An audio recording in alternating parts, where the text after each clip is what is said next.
সুপ্রিয় শিক্ষার্থীরা, পরীক্ষা যখন তোমরা এই টাইপের প্রশ্নগুলো দেখো একটু তোমরা ঘাবড়ায় যাও, কিন্তু তোমরা কি জানো মাত্র 10 সেকেন্ডেই এই টাইপের সমস্যাগুলো ইজিলি সমাধান করা যায়। তো চলো আমরা এমন একটা ট্রিক্স শিখবো যে ট্রিক্সটা তোমাকে শুধুমাত্র 10 সেকেন্ডের মধ্যেই এই টাইপের সমস্যাগুলো সমাধান করতে হেল্প করবে। চলো একটু দেখো, এই যে জাস্ট এতটুকু একটু শিখবা, কঠিন না।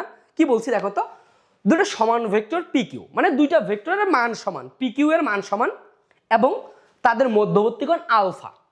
আলফা হইলে আমরা দুইটা জিনিস বের করব, একটা হচ্ছে এই পিকিউ এর লব্ধি আর এর মান কত এবং পিকিউ এর মধ্যবর্তী কোণ, লব্ধির মধ্যবর্তী কোণ বা লব্ধির দিক থিটা কত। জাস্ট মাথায় রাখবা, আরটা হবে 2p cos আলফা ভাগ 2, মাথায় না থাকলেও সমস্যা নাই।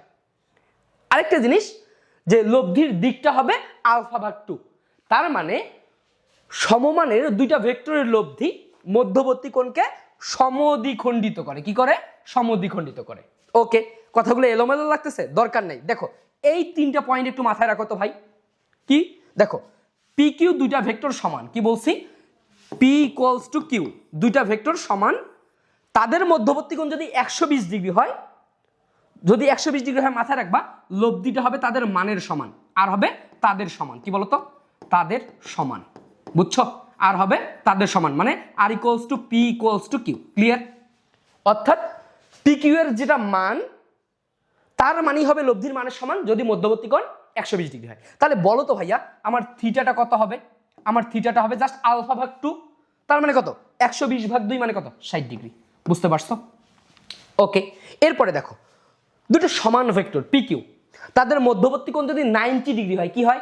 90 ডিগ্রি হয়, মনে রাখবা লব্ধি আর হবে √2 গুণ। কি হবে? √2 গুণ, এতটুকু লব্ধি আর হবে তাদের মানের √2 গুণ। বুঝছো? √2 গুণ, তার মানে এটাকে আমি বলতে পারি যে এইটা হবে কি বলতো, √2p বা √2q। ক্লিয়ার? তাহলে ভাইয়া বলো তো আমার থিটাটা কত হবে? মনে রাখবা থিটা কি বলতো, আলফা ভাগ 2, 90 ভাগ 2 মানে কত রে? 45 ডিগ্রি।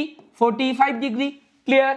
ওকে, এবার দেখো ভাইয়া দুইটা সমমানের ভেক্টর মধ্যবর্তী কোণ 60 ডিগ্রি, তাহলে ভাইয়া লব্ধির মানটা হবে √3 গুণ। কি বলতো? √3 গুণ, এবং আমার লব্ধি কোণটা হবে থিটাটা হবে কি বলতো, আলফা ভাগ 2, তার মানে 60 ভাগ 2 মানে কত বলতো? 30 ডিগ্রি। ক্লিয়ার? জাস্ট মাথায় রাখবা সমমানের ভেক্টরের মধ্যবর্তী কোণ 120 ডিগ্রি, লব্ধির মান তাদের মানের সমান। সমমানের ভেক্টরের মধ্যবর্তী কোণ 90 ডিগ্রি, লব্ধির মান তাদের মানের √2 গুণ। কত গুণ? √2 গুণ। ওকে, সমমানের ভেক্টরের মধ্যবর্তী কোণ 60 ডিগ্রি, তাহলে লব্ধির মান হবে কি বলতো? √3 গুণ। কি বলো? √3 গুণ। বুঝছো? ওকে, চলো আমরা একটা প্রশ্ন জাস্ট দেখেই অ্যান্সার করব। কিভাবে দেখো, বলছে এমন যে ভাইয়া আমার 10 নিউটন মানের দুটি বল, তার মানে ভাইয়া আমি বুঝতেছি 10 নিউটন করে, তার মানে দুটো সমান বল। এবার দেখো কোন বিন্দুতে একসাথে কত কোণে কাজ করলে, কি বলছে, কত কোণে কাজ করলে লব্ধির মান √2 গুণ, 10√2, তার মানে কি ভাইয়া বলতো? √2 গুণ।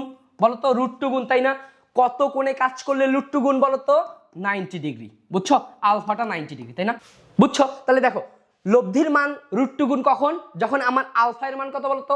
90 ডিগ্রি। তাহলে এবার দেখো তো কি বলছে, 5 নিউটন এবং 5 নিউটন দুটি বল, মান সমান, মান সমান। ওকে, কত কোণে কাজ করলে, কত কোণে কাজ করলে লব্ধির মান 5√3, তার মানে কি বলতো ভাইয়া? √3 গুণ। √3 গুণ। তাহলে তোমরা এবার কমেন্টে অ্যান্সার করবা, কমেন্টে অ্যান্সার করবা কত কোণে কাজ করলে দুইটা সমান ভেক্টরের লব্ধি √3 গুণ। সবাই ভিডিওটা দেখে কমেন্টে উত্তরটা জানাও।